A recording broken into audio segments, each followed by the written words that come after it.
Elden Ring is coming at the end of the month, a combination of the experience of many years from the Fromsoftwars devs, as well as a world helped along by the world's biggest procrastinator novelist, George R.R. Martin, who basically created the world in which FromSoft is making their game. Martin's ability to craft a world but not write the actual story of the game allowed the developers to craft the actual story itself within the overarching world and fiction, and gave them a feeling of discovery even as they created the game. Here's 5 reasons why I think Elden Ring is going to be the biggest blockbuster of 2022. Number 1, difficulty. You know it's going to be broached, so I'm going to talk about it first. A change from the developers that we've seen time and time again in their interviews for Elden Ring isn't necessarily a lessening of the difficulty or a dramatic drop in the scale and requirement on gamers, but instead a slight shift in focus towards making sure that newcomers entering into this as their first title, and possibly this entire developer's library, the ability for them to understand core mechanics and a slightly better pacing than those prior games may be allowed for newcomers. Look no further than a quote from the game's director and what he stated about difficulty.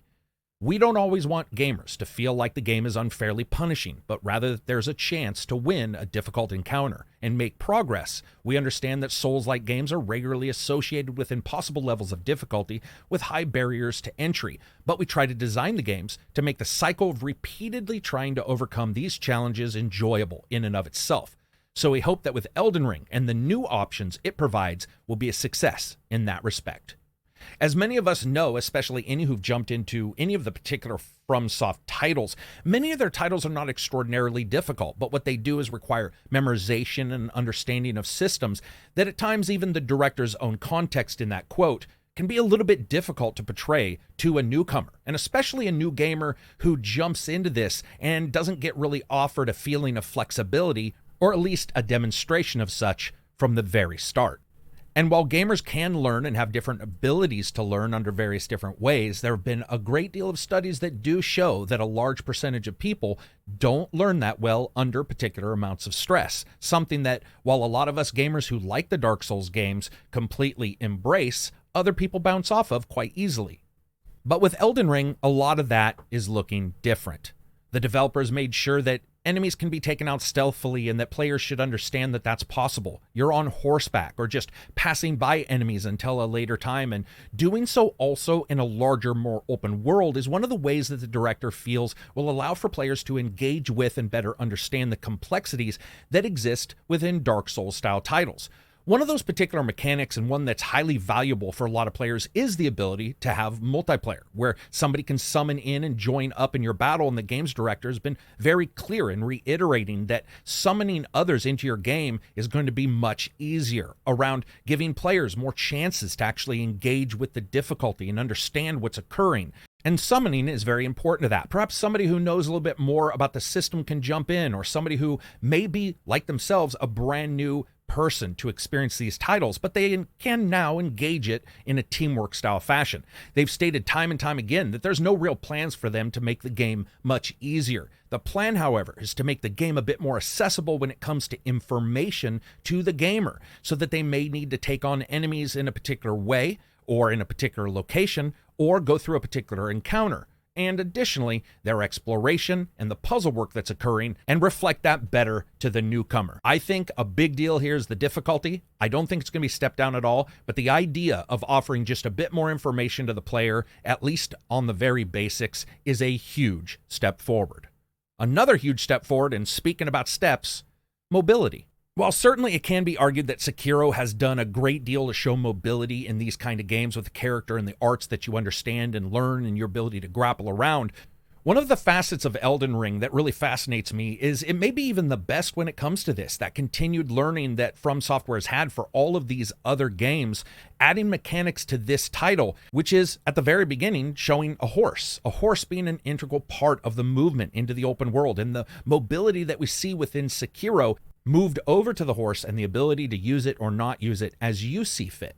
The sense of weight and scale and inertia have always been very important to Dark Souls games, but they certainly are titles that a lot of people wouldn't look at and confuse as a game that has a great deal of mobility when it comes to the character's movement. Sure, there's always been dodges and rolls, especially Bloodborne having its own entire system based on almost obsessive offense that you have in that game. Here, the mobility works differently. The ability to travel in the game on the horse's back also indicates for you, this feeling of being able to move a bit more and watch things at a style and speed that maybe fits some gamers a little bit better than others. And that greater speed and horseback combat is there to offer just a little bit more to newcomers if that's what they choose, and to offer more strategies, tactics, and abilities to people who are accustomed to the feel of FromSoft's games. I think mobility is a huge change in this title, and it doesn't mean you can't have a character that's just an absolute unit, just running out there soaking a bunch of hits.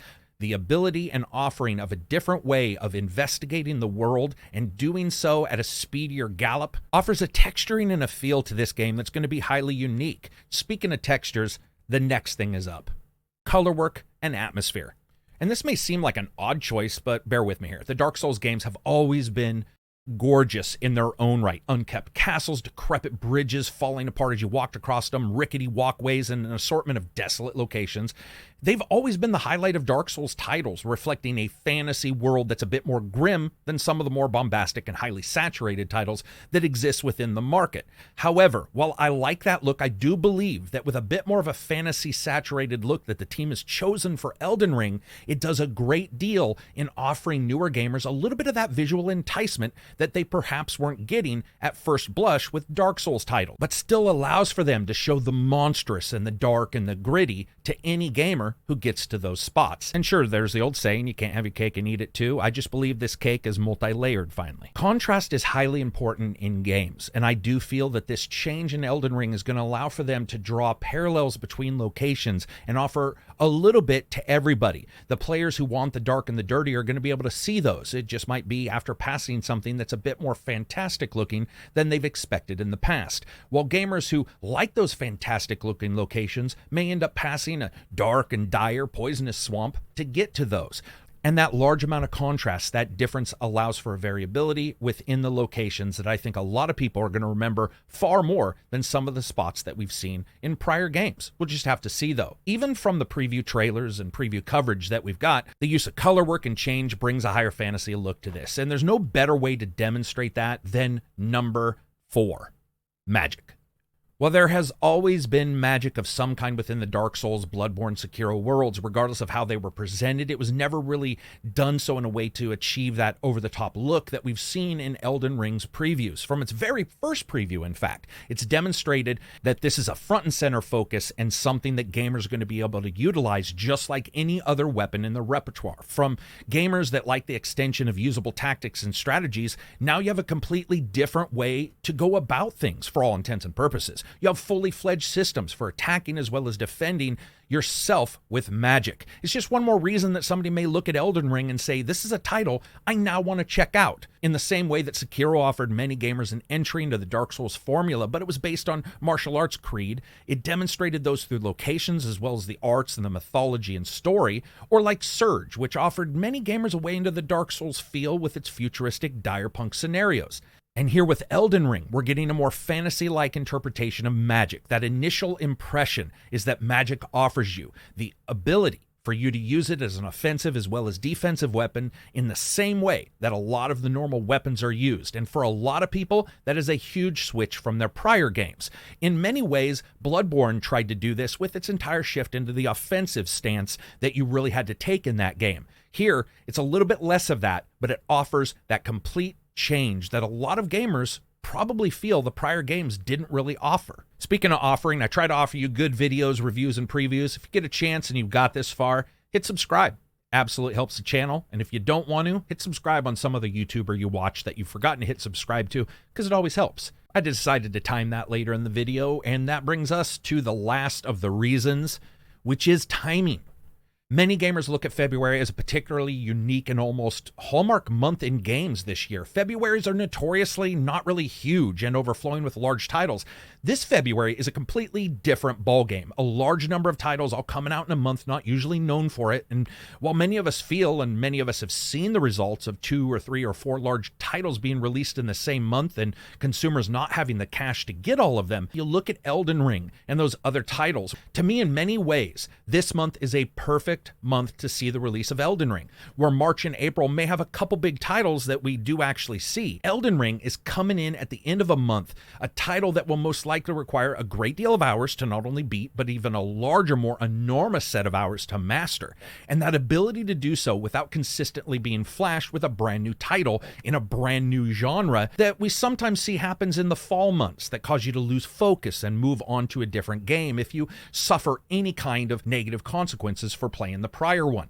Here is a title, Elden Ring, coming pretty much at the end of the month. And sure, like I said, there are a couple months in March, April have a couple big releases. There's just nothing like Elden Ring. I think that absolutely helps here. I think of all the interviews and all the discussion around Elden Ring, this is really the most telling of the situations where FromSoft may have been lagging behind in some ways and may have not had that experience that they needed until now. That understanding that for many players, jumping into a Dark Souls style game is not only intimidating, but can offer such a fast kill rate that the player may not learn the same way as others. The open world style, larger amount of mobility and a chance for the gamer to look at things and add new strategies such as magic is one of the possible focuses I think a lot of gamers are going to see that FromSoft have been trying to do. The ability for newcomers and for even old-time gamers to understand new strategies, new types of tactics, the ability to explore, and a new excitement for a game from this developer that isn't just Dark Souls 4. And that's another thing that I want to talk about just for a second. It's not going to be on the list, but that's the open world. One of the things that does feel so different is the open world. The Dark Souls games have always been more about sort of open location, a twisting maze of incredible travel and shortcuts that both challenge and captivate that gamer's imagination. Strategies change every time a new way through an area is found. Each shortcut is a, let me try this kind of moment. It's an intriguing challenge that's tempered by that expectation of the enemies as well as a factual knowledge concerning engaging each one of them and what you're going to face depending on which way you actually go. Open world is going to allow for a slight change to that. However, they've already stated that many of the dungeons and the swamps will be more styled in the Dark Souls fashion. I think this is a perfect way to do things. I honestly can't wait for this. This is an exciting change up for these guys, and it's an exciting looking world. It's going to be so great to see everybody engage with this and to see if some people really do like these kind of titles, but in the past it was just a little bit off kilter for them enough that it bounced them off of it, where a lot of people who've played it for a while sort of try to explain it off and try to tell people it's not that difficult. Some people say it's really difficult. I don't necessarily think they are. I think they all just have particular requirements and expectations, but a lot of times if you don't know those expectations and if you don't know those requirements and you're trying to teach someone under pressure, it doesn't always work. As somebody who teaches people, I can tell you a lot of students learn in different ways, and I think that FromSoft is finally understanding that, and we're going to see if that's true in this game. So those are my 5 reasons why I think Elden Ring may be the biggest blockbuster of 2022. I truly do. It's the number of platforms as well. It's on everything, unlike say Horizon, which just is on the PlayStation systems and PC at some point when that comes out. I would love to know what you guys think. Give your reasons. Do you guys disagree with anything I'm saying? Do you agree? Do you have your own additions to this? Pop off in the comments. The first 1,000 people who do will have been the first 1,000 people to pop off in the comments. Hope you guys all have an awesome time. If you want to support the channel, follow me on Twitter, Facebook, and of course you can become a patron. We play D&D in there. We're now doing streaming of various different things. We hang out on Saturdays and watch UFC. It's a great place and it supports the channel. Peace out. I hope you have an awesome week.